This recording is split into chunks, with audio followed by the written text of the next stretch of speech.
Menyerah dan putus asa pada keadaan tampaknya tidak ada di pemuda penjual es gerobak ini. Meski dia memiliki keterbatasan fisik, dia tetap yakin untuk berjualan.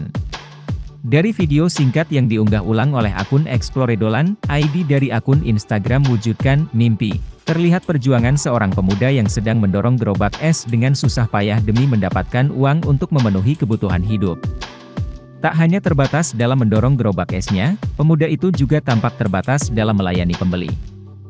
Namun, keterbatasan itu tidak membuat sang pemuda malu. Justru sebaliknya, pemuda dalam video itu tampak bersemangat melayani saat ada seorang pembeli mendekat.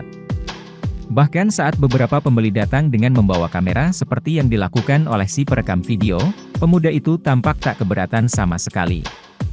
Pada kolom unggahan videonya, sang pengunggah merasa takjub melihat kegigihan sang pemuda mencari uang meskipun dalam kondisi yang tak sempurna.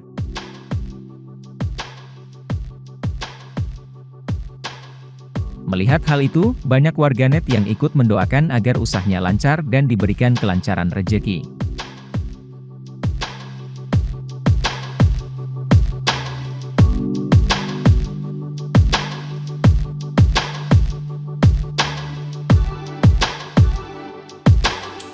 Terima kasih sudah nonton. Jangan lupa like, subscribe, dan share ya.